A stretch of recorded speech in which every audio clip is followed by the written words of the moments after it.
Good morning, students.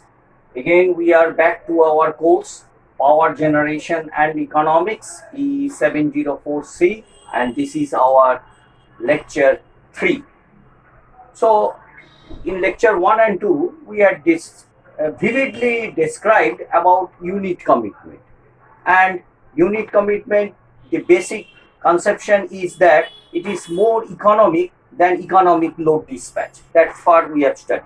And number 2, unit commitments are particularly used in thermal power plants, not in hydro or nuclear power plants, because in thermal power plants the fuel is the coal, and which we have to optimize, and in the hydroelectric power plants the fuel is water, which is cheaply and abundantly available, and nuclear power plants always acts as the base load factors, and for that reason the thermal power plants are mostly used for unit commitment analysis. And in unit commitment there are lots of constraints that also we have discussed. Number 1 constraints, we have to plan the timing horizon from maybe for a week, maybe for a day, maybe for a month. If it is time is described for a day for 24 hours, we can divide into 24 periods, also 1 hour each. We can divide into 2 periods, 12 hours and 12 hours each. We can divide into 6 periods, 4 hours each. So likewise, so if we can know the pattern, load pattern of for a day, we can predict the load pattern for a week. Similarly, we can predict the load pattern for a month and for a year, for a long time horizon. So this is one constraint. Another constraint is how many number of units we are using. If we are using it for a small power plant, if 5 units are used, so number of combinations, I think you will be knowing, it will be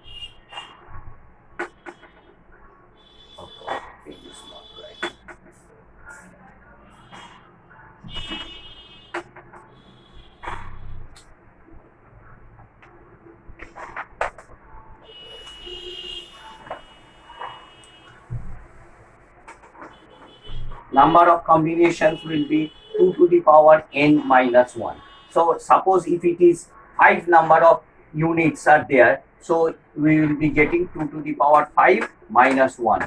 So that is around 31 combinations. 31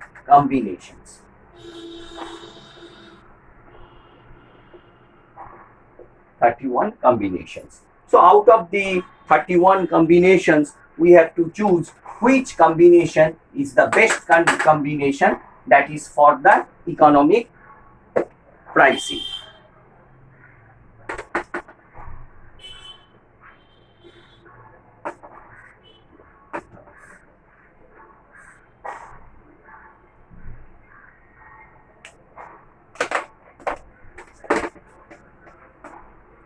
Now, the second constraint is the costs of the generating units. One is your fixed cost, another is your variable cost. Under fixed cost, it comes startup cost and shutdown cost. And variable cost is the cost of the fuel, that is the cost of the coal. What type of coal we are using in thermal power plants. So, first one is your planning horizon, how many units you will be using, that is the second. The third one is the cost. It is divided into 2 parts. One is fixed cost, another is variable cost, and the fixed cost is the startup cost and shutdown cost, and variable cost is the cost of the fuel. And the third constraint is ramping up.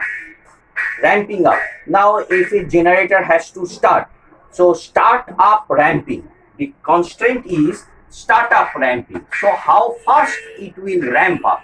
Startup ramp. Startup ramp means, you know, a ramp function is like this. So how fast So this is also a ramp function. How fast? This is also a ramp function. So how fast the startup ramp? You have to decide. So which generator has to uh, use what type of ramp function? What is the characteristic of the ramp function of that generator? So that is a startup ramp and ramp up limit. So another, if it is starting up, then what is the limit of the ramping up limit? So similarly, shut down ramp and ramping down limit. So how far? So there is a limit of the generators. So minimum limit, minimum limit of the generator and the maximum limit of the generator. Suppose the generator is of a capacity of 200 megawatts. So minimum limit we can fix that it may be 20 megawatts minimally it has to deliver, and maximum is suppose 200 megawatt, the full capacity we are using. Or we may not be using full capacity, we may be using, let it be 180 megawatts. So the capacity is 200 megawatt, the maximum limit the generator can operate is 180 megawatts and the minimum limit is 20 megawatts. So within this range the generator must operate. So that is the limits. So as far what we have discussed, so there are startup ramp, start up ramp limit. So all these are under limits. Ramp up limits, how far it will be limited. Similarly, shut down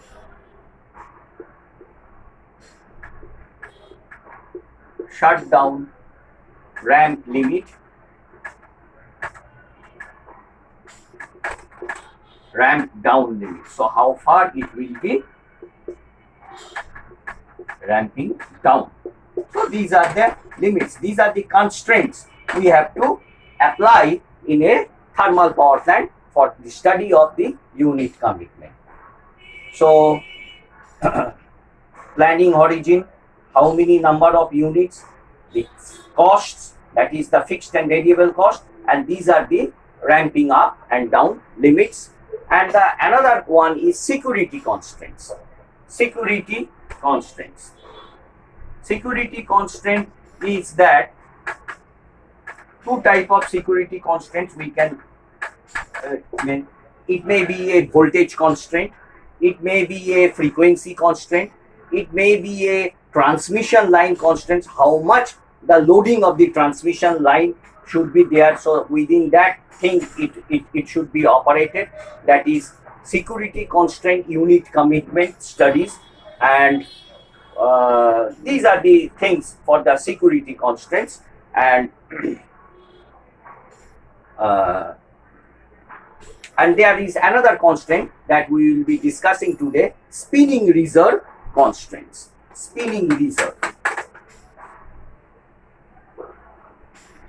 Another constraint is equality constraint, that is power balance constraint. So how much the power the generator will be delivering to the load end, that should be equal to the load demand plus losses in the system.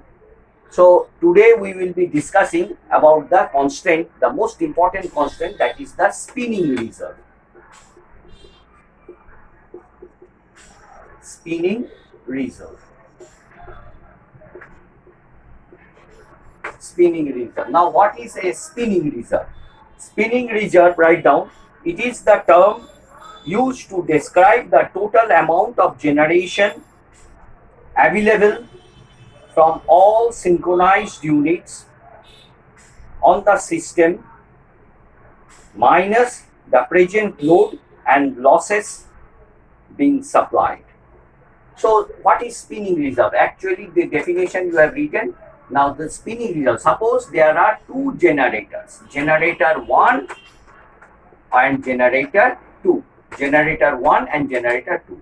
Suppose it is having a capacity of 100 megawatt, it is having a capacity of 200 megawatt. Remember, these are the capacities, capacity 2 and capacity 1. Capacity 1 is 100 megawatt and capacity 2 is 200 megawatt. Now it has to supply a load of 250 megawatt. The load is being, it has to supply.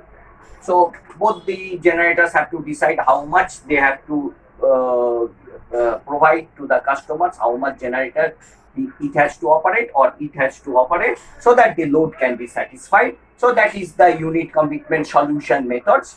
So out of this, the capacity is 200 and this is 100. The load is your how much? 250 megawatt. Now suppose the load is 250 megawatt, the loss is suppose 20 megawatt. Loss is 20 megawatt. So the spinning reserve is 100 plus 200, that is your 100, the capacity 100 plus 200 minus 250 plus 20. So how much it is coming? 300 minus 270, that is equal to 30 megawatt is the spinning reserve. So that much amount of power is being reserved for the by the two thermal power plants. So this is the actual thing what is happening for a spinning reserve. So the load being supplied, how much the load demand is being supplied, and what is the total capacity and what is the loss it has to bear. So by this calculation, the spinning reserve is about 30 megawatts. So mathematically we can write down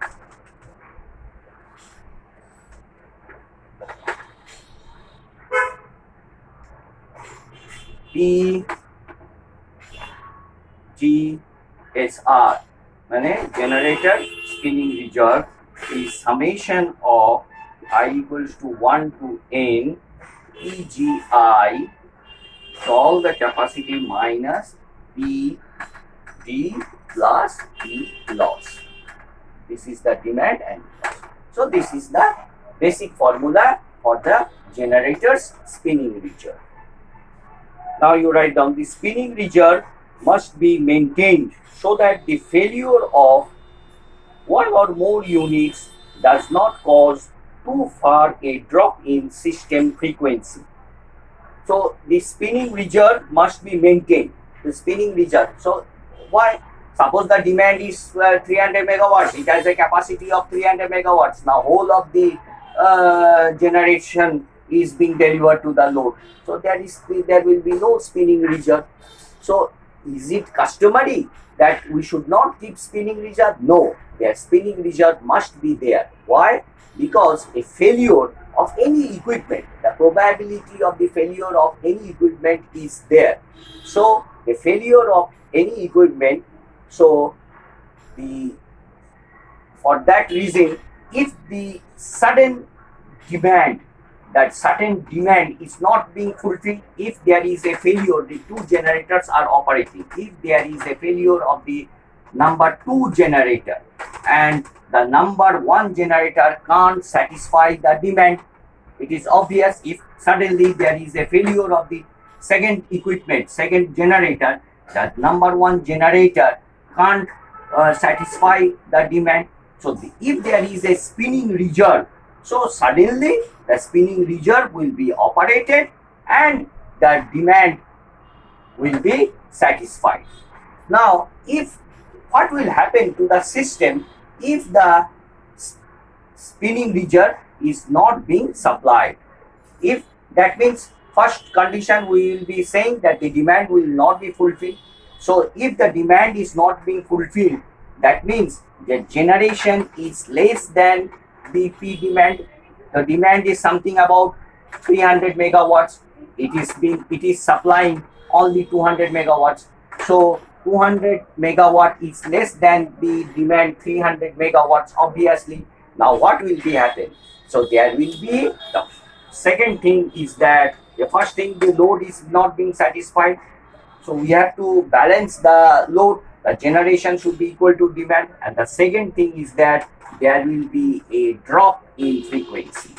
The most important part is this one. There will be if the generation is less than the demand, there will be a drop in frequency, and it is customary that we must be using, our system is like that, there will be a plus minus only 2% drop in frequency. Our Indian frequency is 50 Hz.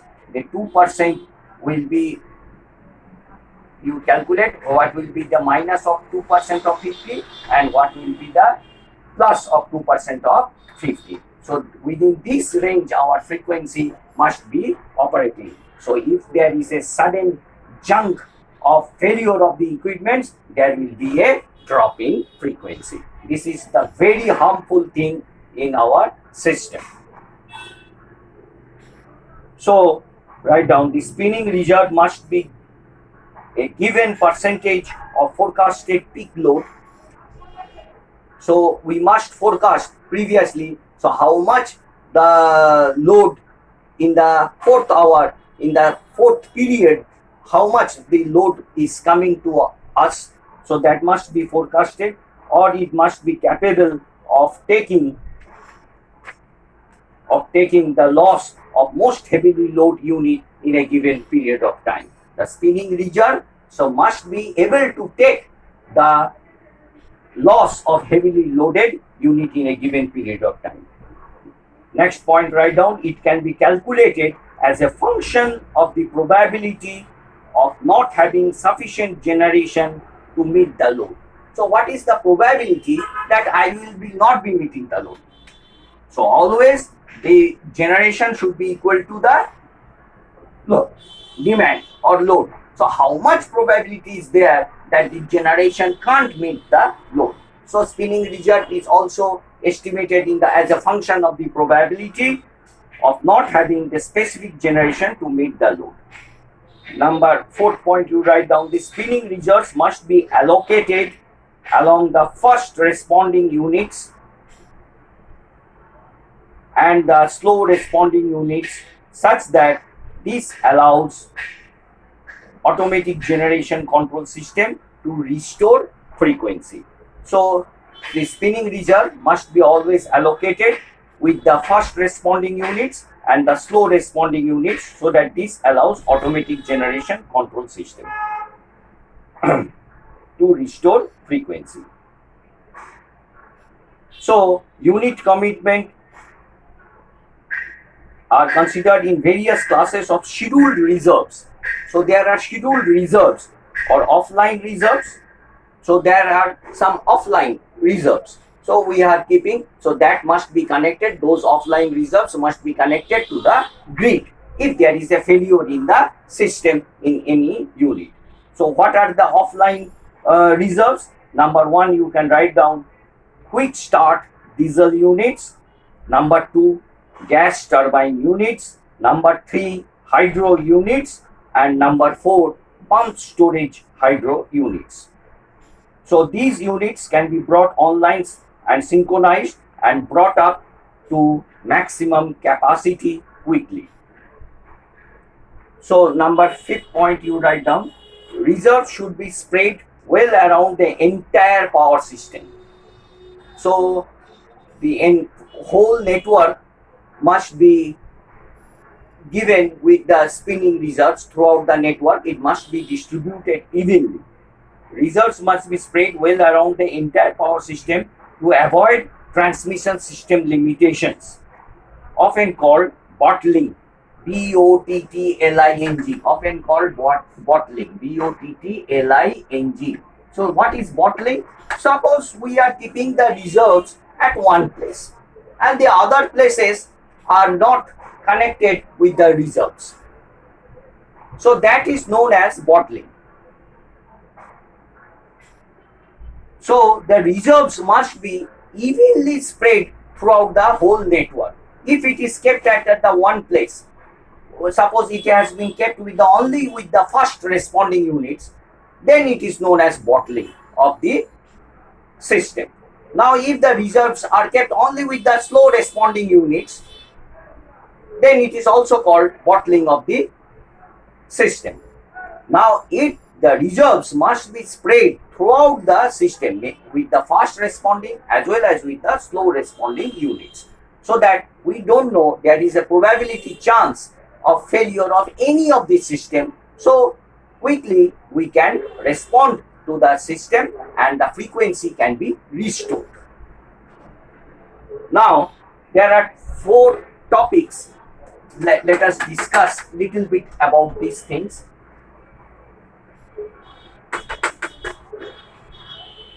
So one is your number 1 is very important, cold reserve.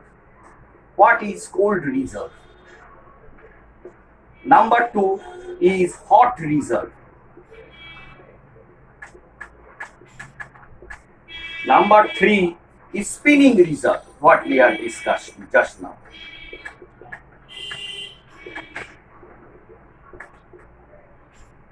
And number 4 is firm power. So these are very important things.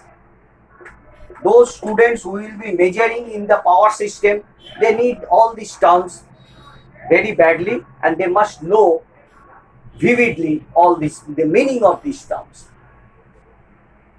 Cold reserve, hot reserve, spinning reserve, just now we have discussed, and what is firm power. Now cold reserve is that, write down, it is the reserve capacity of the plant in service but not in operation. It is the reserve capacity of the plant in service but not in operation. So means what? Suppose I have a system, I have a network, and I have 3 generators at different locations. Generator 1, generator 2, generator 3.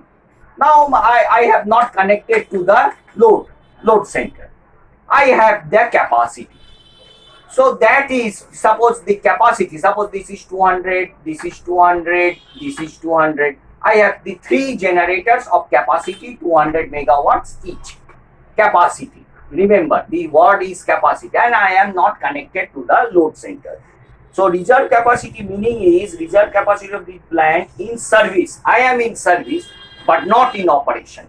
I am not in operation to the load center. Not in operation to the load center. So what is my cold reserve? Cold reserve is 600 megawatts. By this example, I have a capacity of 200 megawatts, 3 units, 200 megawatts each. I am not connected to the load center, but I am in service. So my cold reserve is 600 megawatts. Now, hot reserve. Before hot reserve, let us discuss spinning reserve. So write down spinning reserve. It is the reserve capacity of the plant connected to the grid, ready to take load.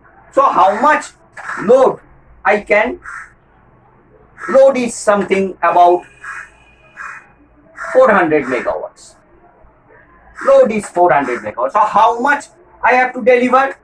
I have to deliver 400 megawatts. So I will be supplying. So the meaning is the reserve capacity of the plant connected to the grid.